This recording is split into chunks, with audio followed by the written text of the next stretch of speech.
Hey guys, Wyatt Claypool here. Although during this federal election, I have mainly focused on the macro policy issues of the major parties and the personality battles between Pierre Poilievre and Mark Carney, as well as the general election discourse online, there is a lesser known issue that we should talk about because it is on the ballot in this election and it could have massive ramifications for millions of Canadians all over the country, and that is the Liberal Party's commitment in its 2025 budget to get rid of the charity tax status for pro life organizations and many churches. This is something that they had actually proposed in the budget, and it seemed to have gotten quickly overshadowed by the announcement of tariffs by Donald Trump that has dominated most of the news up till about now. I think the tariff issue is still kind of present in the election, although Trump basically backing down on it has made it rightfully so a moot point. But I want to get into this issue right now just so you're informed about it. And then I want to move on to some other things about the Liberals' overall campaign strategy and their messaging. They are still talking about that stupid video Mark Carney did with Mike Myers. I kind of want to touch on that. But before we get into it all, guys, I just want to remind you, if you've been liking my federal election coverage, make sure to leave a like on this video, leave a comment, as well as subscribe to the channel if you are not yet a subscriber.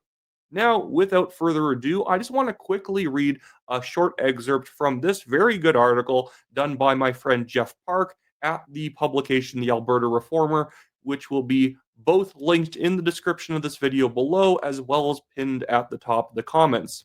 I'm just going to scroll down to the section that I wanted to get to.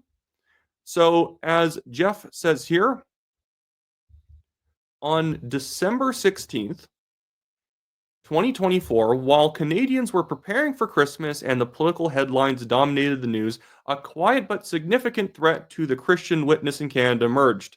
Hidden deep within the Federal Finance Committee's 462 recommendations for Budget 2025 were two proposals that should deeply concern every believer. Recommendation 429: no longer provide charitable tax status to anti abortion organizations. Recommendation 430: amend the Income Tax Act to remove the privileged status of advancement of religion as a charitable purpose. Jeff goes on here to say, although easy to overlook, buried in the tail end of a lengthy list and overshadowed by political drama surrounding Prime Minister Justin Trudeau's resignation, these recommendations strike at the very heart of Christian faithfulness and the public witness in Canada. Absolutely. You don't have to be a born again Christian to understand that this is a very anti freedom thing that the Liberal government is planning on doing. You do not put this recommendation in the budget if you don't believe in it. And there is nothing that is indicated to me that Mark Carney, who would have been the economic advisor at the time that this was put together, doesn't believe in it himself.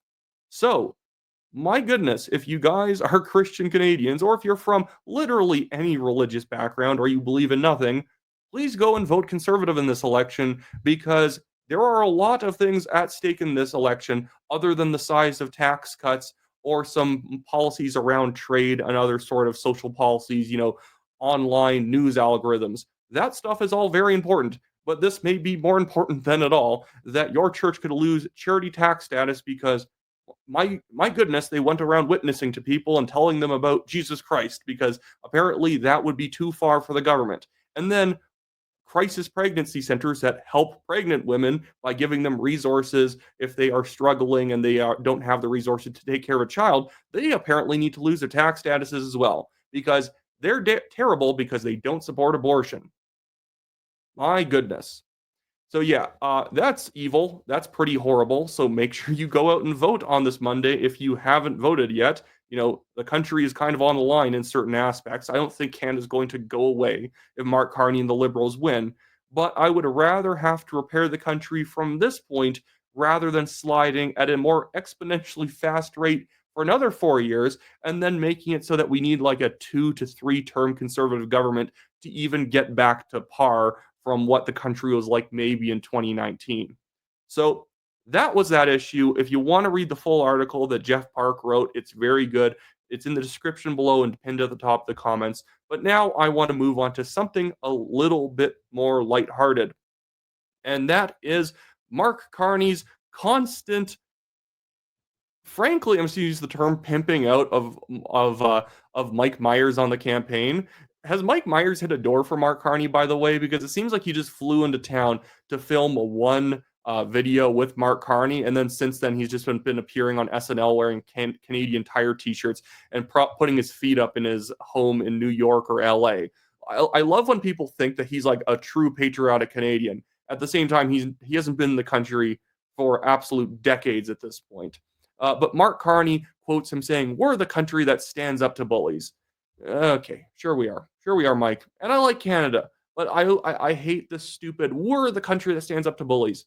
It's vague nonsense because these people are not actually patriotic. They don't care about the country past the way that it can sometimes represent their liberal ideology. As soon as Canada becomes a conservative country, as soon as we have a conservative government, you have all these liberals whining that, Canada really doesn't have its soul anymore. Canada is basically just like America, which means it sucks again, and they'll start talking about how the country's racist and genocidal once again.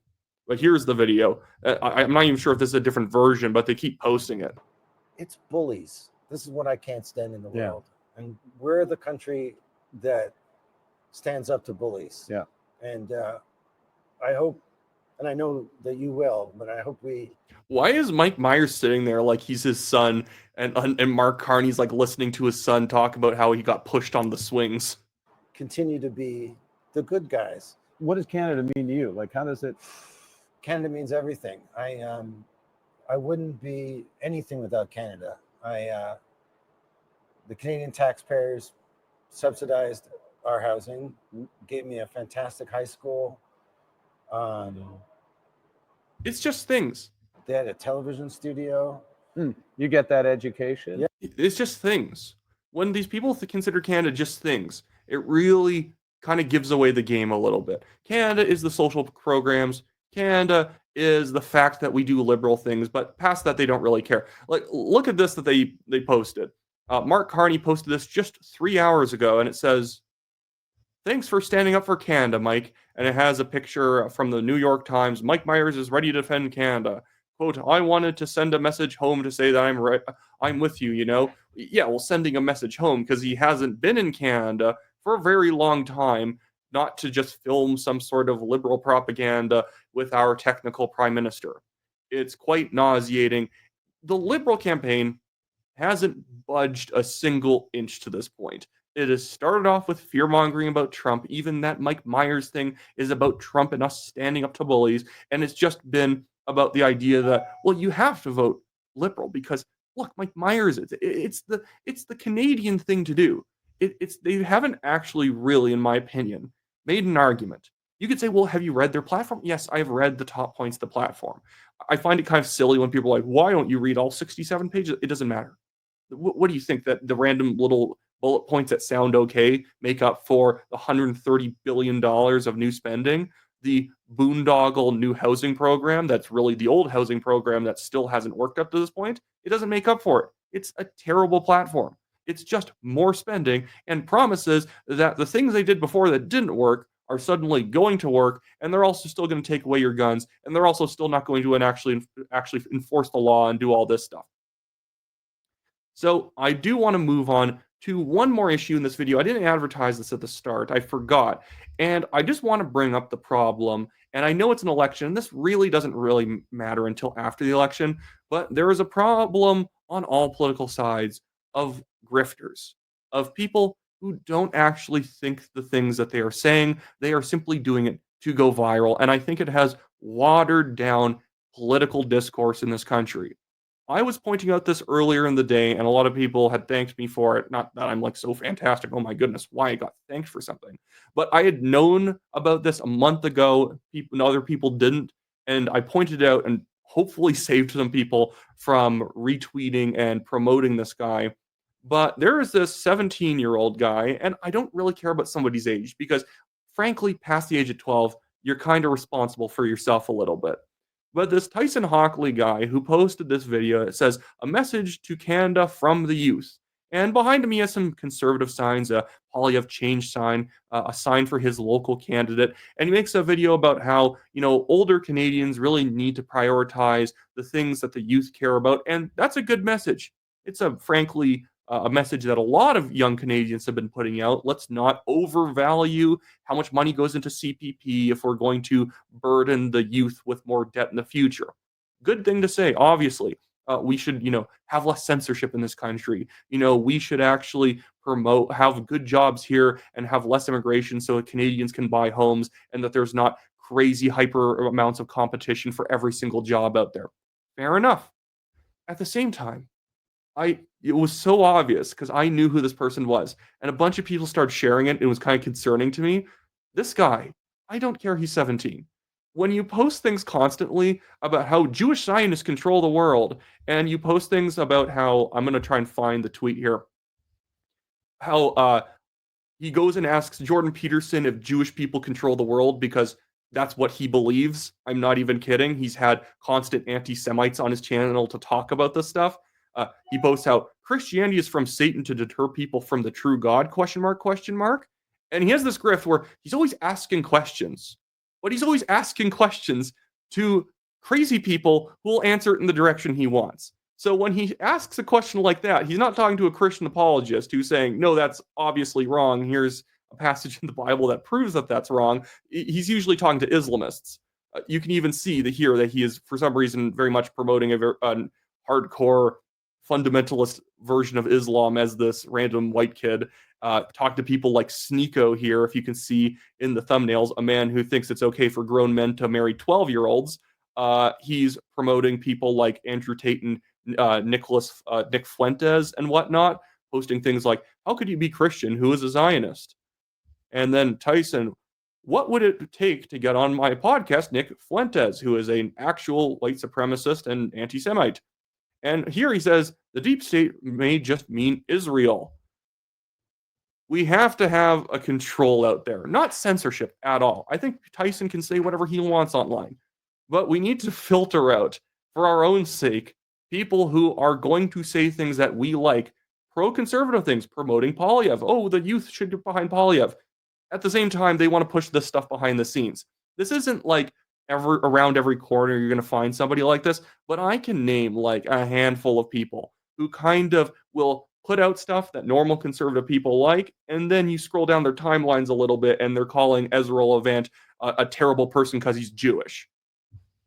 I just have no time for this gunk, for this just scum behavior. And I even confronted, or Tyson had responded to me posting that and been like, well, why are you attacking me for just asking questions? You're not just asking questions. This is the stupid Candace Owens stick.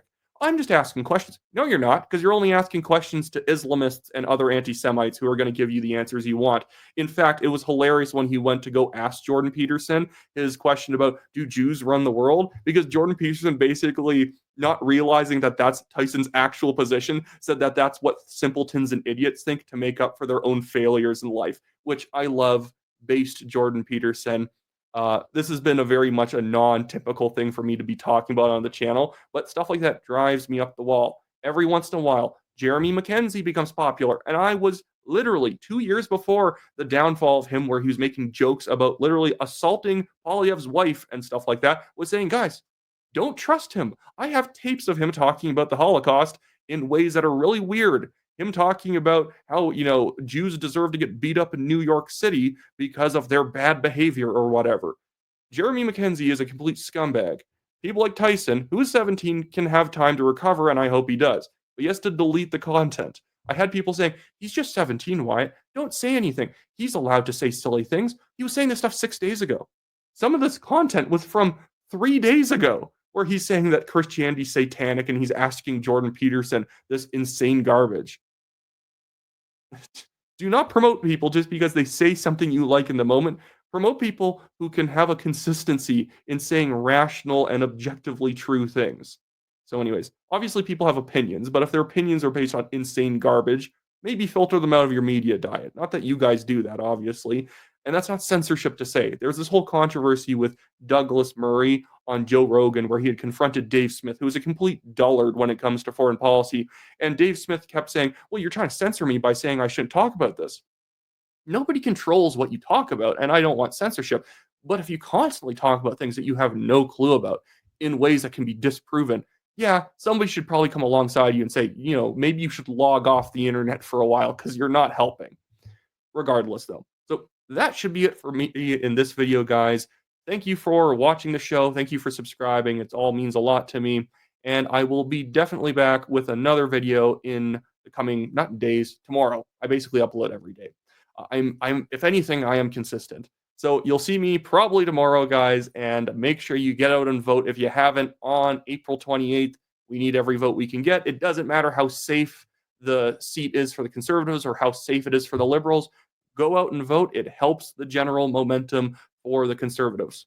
So with that being said, see you guys all later.